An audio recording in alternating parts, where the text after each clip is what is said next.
John, these are the most significant airstrikes since President Trump returned to the White House, and the first time U.S. jets have struck these Iranian-backed Houthi rebels in Yemen since President Trump returned to the White House. U.S. officials say F-18 Super Hornets from the flight deck of the USS Harry S. Truman were the vanguard of the strikes, along with Air Force fighter jets and drones. President Trump announcing the strikes just a few minutes ago on his Truth Social, saying, quote, today I have ordered the United States military to launch decisive and powerful military action against the Houthi terrorists in Yemen. They have waged an unrelenting campaign of piracy, violence, and terrorism against American and other ships, aircraft, and drones. Joe Biden's response was pathetically weak, so the unrestrained Houthis just kept going. And John, recall, it was just days after taking office, one of President Trump's first executive orders was redesignating the Houthis a foreign terrorist organization after the Biden administration removed them. The State Department made it official earlier this month, marking Houthi leaders ripe for assassination.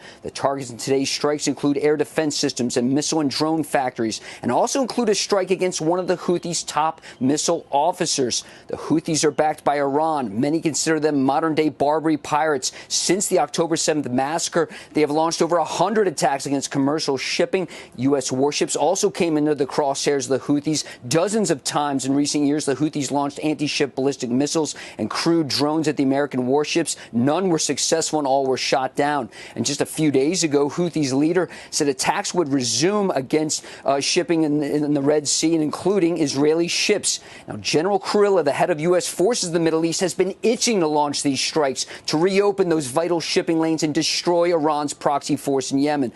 Kurilla ordered Truman, the U.S. Navy aircraft carrier, back to the Red Sea late last month to be prepared to launch these strikes, and those Super Hornets, as you can see there. Last month, the Houthis launched surface-to-air missiles at an Air Force F-16 orbiting overhead, as well as an American Reaper drone. And, John, it's not just in Yemen where U.S. forces have been engaged. Last night, President Trump announced the #2 leader in ISIS had been killed in an American drone strike. We have some video footage, as you can see there. That happened in western Iraq yesterday. And, John, these airstrikes against the Iranian-backed Houthi rebels were meant to send a message to Tehran as well, to stop their support for the Houthi rebels. Of course, that's where these missiles and drones that the Houthis fire at commercial ships and U.S. warships come from. I'll also read a little more from President Trump's lengthy statement on Truth Social. He had a message to the Houthis. It says, quote, "Your time is up and your attacks must stop starting today. If they don't, hell will rain down upon you like never before. And to Iran, support for the Houthi terrorists must end immediately."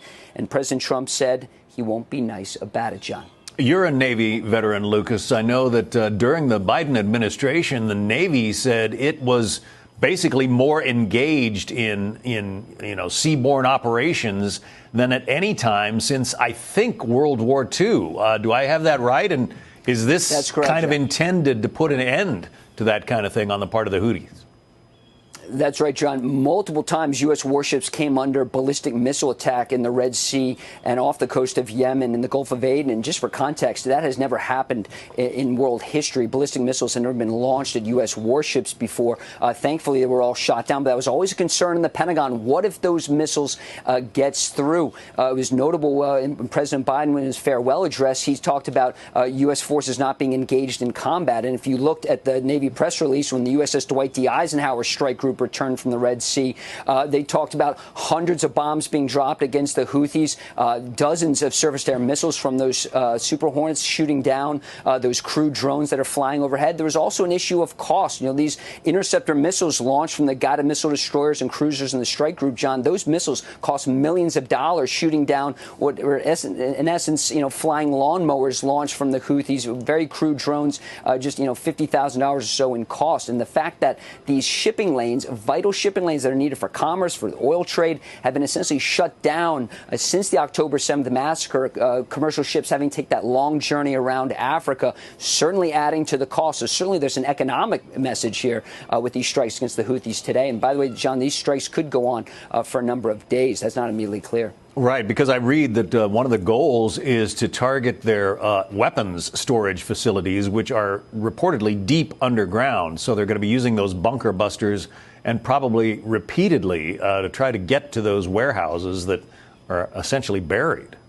Right, and it's notable, John, those Super Hornets carry 2,000-pound JDAM satellite-guided bombs. Those are not bunker busters, so if you needed those, you probably have to call in something heavier, some B-52 bombers, perhaps a B-2 bombers. We saw that one time during the Biden administration, B-2s launching from Whiteman Air Force Base in Missouri. But certainly this is a powerful message being sent. You know, you also have Tomahawk cruise missiles aboard those guided missile destroyers in the Truman Strike Group. We didn't hear about any Tomahawk strikes today, but certainly there's more firepower in the area if called upon. A powerful message being sent not only to the Houthis, but as you say, to Iran as well, Lucas. There's no question, John. President Trump recently sent a letter to the Ayatollah saying Iran needs to end its nuclear enrichment program, stop in this path toward what many in the intelligence community say is a path to a nuclear bomb. The Israelis have been itching to strike the Iranians so far. While the Trump administration has voiced its support for such an operation, President Trump has said he wants to end this diplomatically. That's why he sent that letter, but it was rejected from the Ayatollah. But the Iranians support these Houthi rebels, and so there's no question this is a message being sent to Tehran as well in Sana'a in Yemen.